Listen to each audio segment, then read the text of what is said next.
જો સંભાવનાની આ જે ગાણિતિક વ્યાખ્યા છે, હવે પછીના લેક્ચરની અંદર આપણે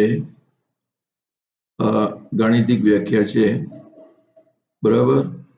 એમાં ખાલી તમારે ગાણિતિક વ્યાખ્યાની અંદર આટલું યાદ રાખવાનું છે કે પીએ બરાબર એમ ભાગ્યા એન, બરાબર.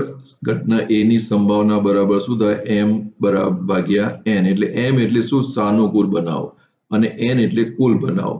જે કુલ બનાવો બને એમાં સાનુકૂળ બનાવો જે છે એ સાનુકૂળ બનાવને કુલ બનાવ વડે ભાગીએ એટલે આપણને શું મળે? સંભાવના મળે. જો આ એને વિસ્તૃતિ લખેલું એક આ સૂત્ર છે, એને સાનુકૂળ પરિણામોની સંખ્યા ભાગ્યા નિદર્શ અવકાશના પરસ્પર નિવારક નિશેષ અને સમસંભાવી પરિણામોની કુલ સંખ્યા, બરાબર.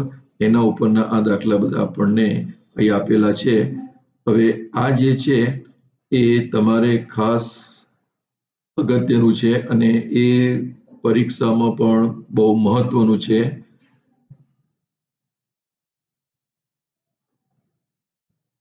અહીંયા સાબિતી વગર કેટલાક પરિણામો સ્વીકારવાના છે. તો અહીંયા જે સંભાવના છે એનો ગાળો કેટલો છે? 0 થી મોટો અને 1. 1 થી વધારે સંભાવના ના હોય. કોઈ પણ સંભાવના 0 થી મોટી અને +1 થી કેવી હોય? નાની હોય. કોઈ માઇનસમાં ના હોય, બરાબર. કોઈ પણ ઘટના બનવાની સંભાવના કાં તો પૂરેપૂરી હોય 100%, પછી આપણે 101% કહીએ કે 125% કહીએ કે 200% કે 1000%, તો કોઈ ફરક પડતો નથી. એ જ રીતે માઇનસમાં હોઈ શકે નહીં. અશક્ય ઘટનાની સંભાવના કેવી હોય છે? 0 હોય છે, બરાબર. અશક્ય હોય કોઈ પણ ઘટના, એની સંભાવના કેવી હોય? 0 હોય, બરાબર. એટલે એને આપણે શું કહીશું? પી અહીંયા પી ઓફ 5 એટલે કે 0 અશક્ય ઘટનાને 5 વડે એટલે કે 0 અહીંયા ખાલી ગણ વડે દર્શાવવામાં આવે છે, એટલે એને 0 હોય.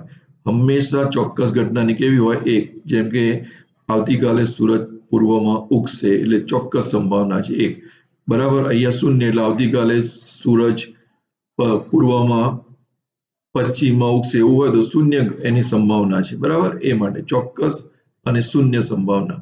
તો એની પૂરક ઘટના એ ડેશની સંભાવના પી એ ડેશ બરાબર શું થાય? 1 - પી એ થાય.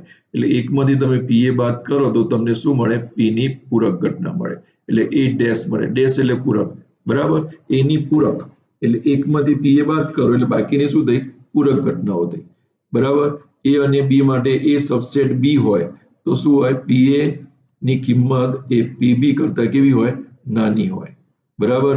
પી માઇનસ એ લો તો પીબી માંથી પી એ શું કરવાનો? બાદ કરવાનો, બરાબર.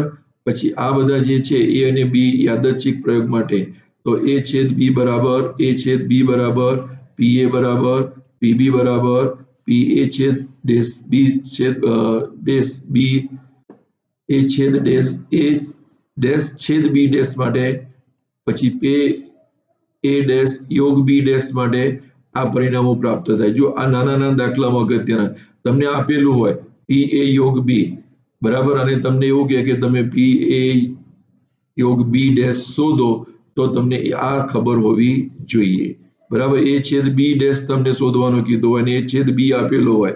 નાના નાના 1 1 2 2 માર્ક્સના દાખલામાં આવા પ્રશ્નો પૂછાય છે, બરાબર.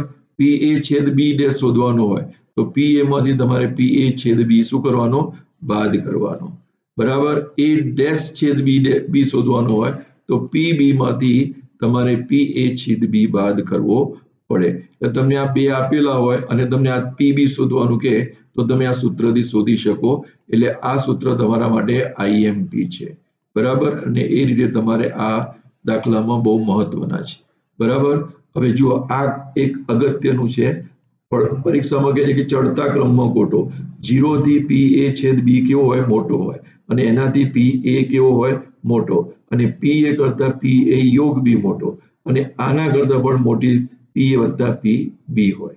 તો પરીક્ષામાં એમ કે ચડતા ક્રમમાં ગોઠવો અથવા ઉતરતા ક્રમમાં ગોઠવો. તો ઉતરતા ક્રમમાં આગળ આવી જાય અને 0 ક્યાં આવે?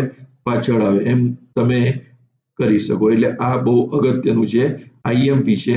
આ પરીક્ષામાં તમારે શું કરવાનું? તૈયાર કરવાનું, બરાબર. હવે પછીના દાખલા આપણે જોઈશું. ત્યાં સુધી આપણે આટલે રાખીએ અને હવે રજા લો. પણ આ એક બહુ મહત્વની વાત હતી, એ તમને આજે કરી, અને એને બરાબર અહીંયા ધ્યાન રાખીને એને તૈયાર કરવું પડશે તમારે. ઓકે.